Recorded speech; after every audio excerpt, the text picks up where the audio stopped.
এটা হলো মিলাদুন নবী মাহফিল, ইসলামিক একটা ধর্মসভা। যে ধর্মসভা থেকে বার্তা দেওয়া হয় নারীদের পর্দার ব্যাপারে, যে ধর্মসভা থেকে বার্তা দেওয়া হয় মা বোনদের ইজ্জত রক্ষা করবার জন্য, যে ধর্মসভা থেকে এই বার্তা দেওয়া হয় ইসলামের সুন্দর শৃঙ্খল একটা শিক্ষা প্রদান করা হয়, যে মাহফিল থেকে শিক্ষা প্রদান করা হয়, যে মজলিস থেকে এই কথাবার্তা ছড়িয়ে দেওয়া হয়, বিশ্বের মুসলমান মাকে মা বলেছেন, বাপকে বাপ বলেছেন, বোনকে বোন বলেছেন। তোমার মায়ের বয়সী যত মহিলা রয়েছে সে তোমার মা হয়, তোমার বোনের বয়সী যত নারী জাতি রয়েছে সে তোমার বোন হয়, তোমার সন্তান তুল্য যত নারী রয়েছে সে তোমাদের সন্তান হয়, মেয়ে হয়, এমন কই অপর দিকে সে তোমাদের ছেলে অথবা ভাই হয়। মুসলমান, আফসোস, দুঃখ আর পরিহাসের বিষয় হলো যদি এই ধরনের মাহফিল কায়েম করতে যেয়ে জেনা ব্যভিচারে ভরপুর হয়ে যায়, নারী পুরুষদের অবাক যদি মেলামেশা শুরু হয়ে যায়, প্যারা হাজরান মজলিস আল্লাহ লানত বর্ষিত হয়।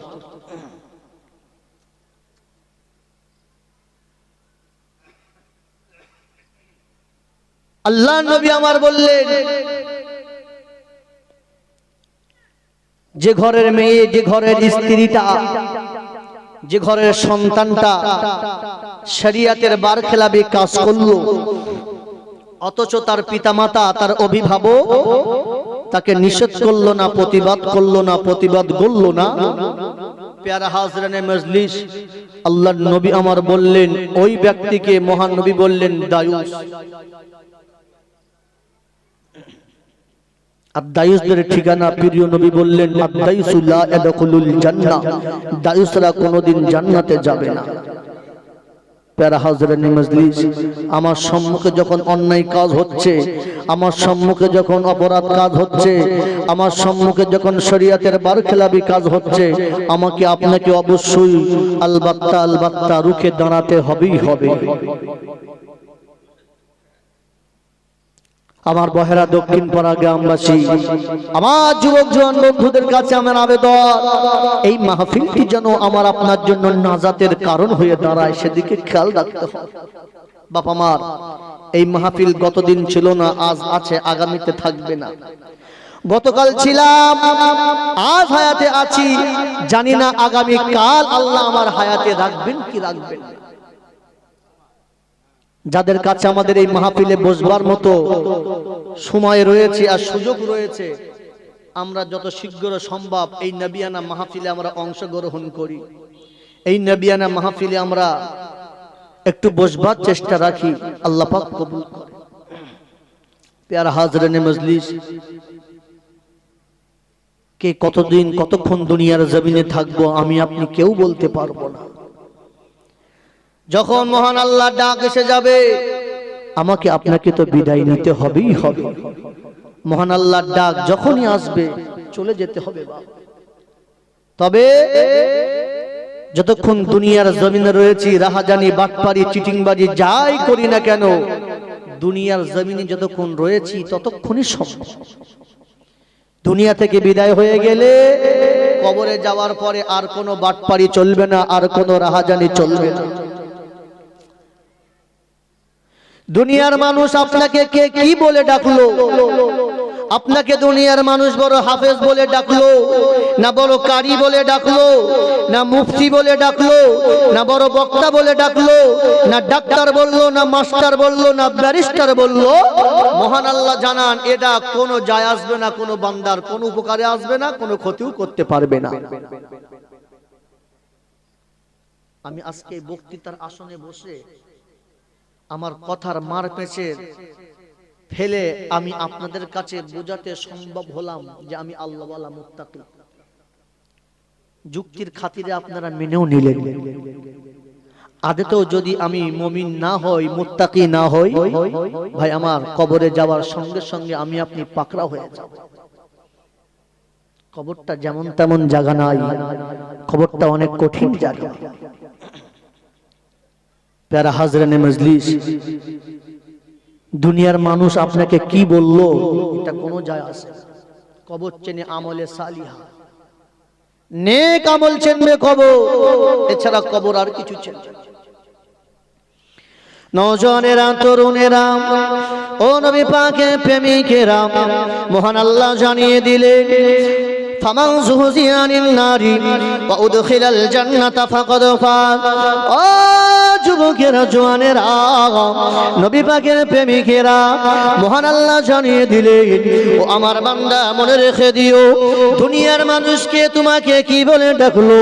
দুনিয়ার মানুষ তোমাকে বড় হাফেজ বললো, নাকি দুনিয়ার মানুষ তোমাকে বড় কারি বলে ডাকলো, নাকি দুনিয়ার মানুষ তোমাকে বাটপারি বললো, নাকি দুনিয়ার মানুষ তোমাকে চিটিংবাজ বলে ডাকলো? ও আমার বান্দা মনে রেখে দিও, এটা মহান স্রষ্টার দরবারে কোনো দাম থাকবে না, মহান মালিকের দরবারের কোনো গ্যারান্টেড বলে কিছুই নাই। যুবকেরা, নবী পাকের প্রেমিকেরা, আল্লাহ পাক জানিয়ে দিলেন ওয়া ইন্নামা তুওয়াফাউনা উজুরাকুম ইয়াউমাল কিয়ামাতি ফামান যুহজিয়া আনিন নারি ওয়া উদখিলাল জান্নাতা ফাকাদ ফাজ। ও আমার বান্দা বান্দি মনে রেখে দিও, ময়দানে মাহশরে, কঠিন হাসরের দিনেতে আমার যে বান্দা, আমার যে বান্দিটা আমি আল্লাহ তৈরি কষ্টদায়ক জাহান্নামেতে না যেয়ে, আমি আল্লাহ আমার তৈরি কষ্টদায়ক আযাবদায়ক জাহান্নামাতে নিজের ঠিকানাটা না বানিয়ে নিয়ে, আমার যে বান্দাটা তার আপন জায়গা, তার ঠিকানাটা আমি আল্লাহ আমার জান্নাতে বানিয়ে নিতে পারবে, আমি আল্লাহর পক্ষ থেকে তার জন্য ঘোষণা। ও যুবকেরা, মহান স্রষ্টা জানিয়ে দিলেন আমি আল্লাহর পক্ষ থেকে ঘোষণা, ওই আমার বান্দা বান্দিটাই হবে সফল কাম। জোরে বলে সফল কাম সে হবে যে তার ঠিকানাটা জাহান্নামে না বানিয়ে জান্নাতি বানাতে পারবে। প্যারা হাজরানে মজলিস, কবর অনেক ভয়াবহ জায়গা, কবর কারো ছাড় দেয় না। বাটপারি করবেন, রাহাজানি করবেন, অহংকারী করবেন, তাকব্বুরি করবেন, যাই করেন না কেন দুনিয়াতে এর শেষ আছে, শেষ। কবরে যাওয়ার পরে কিছু চলবে না। আল্লাহর নবীর বিশিষ্ট সাহাবী হযরত উসমান জিন্নুরাইন রাদিয়াল্লাহু আনহু যখন কোন কবরের পাশ দিয়ে যেতেন এত কান্নাকাটি করতেন, এত রোনাজারি করতেন, আল্লাহর নবীর সাহাবীর চোখের পানি দাঁড়ি বেয়ে বেয়ে বেয়ে বেয়ে চোখের পানিগুলো আল্লাহর জমিনেতে পড়ত। প্যারা হাজরানে মজলিস, আল্লাহ নবীর সাহাবীর সাথে সঙ্গীরা আল্লাহ নবীর সাহাবী উসমানকে একদিন ডেকে জিজ্ঞাসা করলেন, ও ভাই উসমান, ভাই উসমান, আমরা আপনাকে দেখেছি আল্লাহ নবী পাকের দরবারে বসে থাকতে, আপনার জবান দিয়ে আমরা জাহান্নামের বর্ণনা শুনেছি, আপনার জবান দিয়ে আমরা জান্নাতের বর্ণনাগুলো শুনেছি। ও ভাই উসমান, কিন্তু ওই সময় আপনি এত কান্নাকাটি করেন না, ওই সময় আপনি এত রোনাজারি করেন না, যত কান্নাকাটি যত রোনাজারি আপনি যখন কোন কবরস্থানের পাশ দিয়ে যান ওই সময়কালে করে।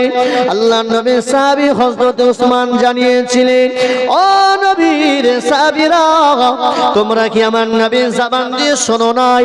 আমার নবী পাক জবানে জানিয়ে দিয়েছেন, আল কবরু মানজিলুম মিন মানাজিলিল আখিরা ওয়া আখিরু মানজিলিম মিন মানাজিলিদ দুনিয়া ফামান নাজা বাদাই সারা ওয়া ইল্লাম ইয়ানজু বিহি ওয়ালা। ও নবী সাহাবীরা, আমার নবী জানিয়ে দিয়েছে, আমার নবী তো হুঁশিয়ারি দিয়েছে, দুনিয়ার দিক দিয়ে যত ঘাঁটি সমূহ রয়েছে, শেষ যে ঘাঁটিটি আর আখিরাতের দিক দিয়ে যত ঘাঁটি সমূহ রয়েছে, প্রথম যে ঘাঁটিটি ওই ঘাঁটিটার নাম হলো কবর, ওই ঘাঁটিটার নাম হলো কবর।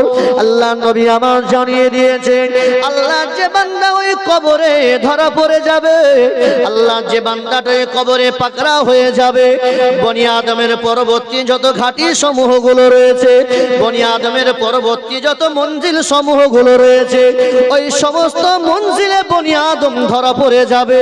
আল্লাহ নবী আমার জানিয়ে দিয়েছেন, আর এই কবরে যে ছাড় পেয়ে যাবে, পরবর্তী যত ঘাটি যত মঞ্জিল সমূহ রয়েছে তামাম মঞ্জিলে বনি আদম ছাড় পেয়ে যাবে। জোরে বলে প্যারা ভাই আমার, কবর এমন একটা জায়গা, ওখানে ছাড় পেলে পরবর্তী মঞ্জিলগুলো সহজ হয়ে যায়। আর যদি কেউ কবরেই ধরা পড়ে যায়, পরবর্তী মঞ্জিলগুলো আরো কঠিন হয়ে যায়। কবর কারো ছাড় দেয় না বাবা। কবর কার গায়ের কালা সাদা, কার শ্যামলা, কার কালো, কে ধনী, কে গরিব, কে শিক্ষিত, কে মূর্খ, কে নেতা, কে প্রজা, কবর এগুলো কিছুই চেনে না, কিছুই জানে না। কবর এগুলোর কোনো খবর রাখে না। মুসলমান মনে রেখে দেবে, ও যুবকেরা, জওয়ানেরা, নবী পাকের প্রেমিকেরা, আল্লাহর নবীর বেটি মা ফাতিমাতুজ জোহরা রাদিয়াল্লাহু আনহা আম্মা জান ইন্তেকাল করলেন। আম্মা জান ইন্তেকাল করবার পরে আল্লাহর নবীর বিশিষ্ট সাহাবী, বিশিষ্ট কয়েকজন সাহাবী হুজুর, বিশিষ্ট কয়েকজন সাহাবী হুজুরের আমিরে আম্মা জান ফাতিমাতুজ জোহরা রাদিয়াল্লাহু আনহা কবরটা খনন করতে লাগলেন। আল্লাহ নবীর সাহাবীরা কবর খনন করতে করতে বিশ্ব নবীর বিশিষ্ট একজন সাহাবী হযরতে আবু যার গিফারি ওই সময় কবরকে ডাক দিতে লাগলে, কবরকে সম্বোধন করে বলতে লাগলে, কবরকে হুঁশিয়ারি দিতে লাগলে, এ কবর, কবর শান্তিদায়ক হয়ে যায়, ও কবর যেন কোনো বেয়াদবি না হয়ে যায়, ও কবর যেন কোনো অসহনতি ব্যবহার না হয়ে যায়। কবর তুমি কি জানো? ও কবর তোমার ভিতরে আজকে কাকে রাখা হবে? ও কবর তুমি কি জানো আজকে তোমার ভিতরে কাকে শায়িত করা হবে? ও কবর তোমার ভিতরে আজকে যাকে রাখা হবে, না না না না না, সে যেমন তেমন কোনো মা নয়, সে যেমন তেমন কোনো সন্তান নয়, সে যেমন তেমন কোনো স্ত্রী নয়, সে যেমন তেমন কোনো নারী নয়। আল্লাহর নবী সাহাবী আমার এমন বলে বলে কবরের সঙ্গে আম্মা জান ফাতিমাতুজ জোহরা পরিচয় ঘটিয়ে দিচ্ছে। আম্মা জান ফাতেমা সম্পর্কে আল্লাহর নবী সাহাবী আবু যার বলতে লাগলে, এ কবর হুঁশিয়ারি হয়ে যেও, এ কবর শান্তিদায়ক হয়ে যেও, এ কবর কোন যেন বেয়াদবি না হয়ে যায়। কবর আজকে তোমার ভিতরে যাকে রাখা হবে তিনি হলেন জান্নাতের দুইজন যুবকদের সর্দার, এমন করে হযরত ইমামে হাসান, হযরত ইমামে হুসাইন রাদিয়াল্লাহু আনহুমা দয়ের মা জননী। এ কবর তুমি কি জানো আজকে তোমার ভিতরে যাকে রাখা হবে, না না না না, সে যেমন তেমন কোন স্ত্রী নয়, তিনি হলেন শেরে খোদা আসাদুল্লাহিল গালি হযরতে আলী কাররামাল্লাহু ওয়াজহায়ের স্ত্রী। জোরে বলে, আর একটু জোরে বলে, এ নওজওয়ানেরা, তরুণেরা, নবী পাকের প্রেমিকেরা, আল্লাহর নবী সাহাবী হযরতে আবু যার কবরকে দেখে দেখে বলতে লাগলেন, এ কবর তুমি হুঁশিয়ারি হয়ে যাও, কারণ আজকে তোমার ভিতরে যাকে রাখা হবে সে যেমন তেমন কোনো নারী নয়, এমন করে জান্নাতের ভিতরে নারীদের যিনি সর্দারিনী হবে, এ কবর তোমার ভিতরে আজকে যাকে রাখা হবে, না না না না না, সে যেমন তেমন কোন বাপের সন্তান নয়, এ কবর তোমার ভিতরে আজকে যাকে রাখা হবে তিনি হলেন এমন করে ইমামুল মুরসালিন খাতামুল আম্বিয়া, যে নবীকে সৃষ্টি না করলে মহান আল্লাহ কিছুই সৃষ্টি করতেন না, যিনি হলেন নবীদের নবী, যিনি হলেন তামাম মাখলুকের নবী, যিনি হলেন আখিরি নবী, যিনি হলেন আউয়াল, যিনি হলেন আখির, এ কবর হযরত মুহাম্মদ মুস্তাফা সাল্লাল্লাহু আলাইহি ওয়াসাল্লামের বেটি মা ফাতেমা। কবর কবর যেন কোনো বেয়াদবি না হয়ে যায়, কবর যেন কোনো অসহলতি ব্যবহার না হয়ে যায়। আল্লাহ নবী সাহাবী আমার এমন করে মা ফাতেমা সম্পর্কে কবরকে অবগত করাতে লাগলে এমন করে কিছুক্ষণ পরে আল্লাহ মহান কবরের বাকশক্তি খুলে দিলে কবর আবু যার গিফারিকে দেখে বললে, এ নবী সাহাবী আবু যার, এ নবী সাহাবী, এতক্ষণ ধরে ধরে তুমি আমাকে কবরের ভিতরে কে আসতে চলেছে তার ব্যাপারে আমাকে তুমি সম্বোধন করে অনেক কথা বলেছো, তুমি তার অনেক সিফাত বর্ণনা করেছো, তুমি তার অনেক গুণকীর্তন বর্ণনা করেছো, কিন্তু ও নবী সাহাবী আবু যার, আবু যার, তুমিও কিছু কথা আমি কবর আমার পক্ষ থেকে শুনে রাখো। এই নবী সাহাবী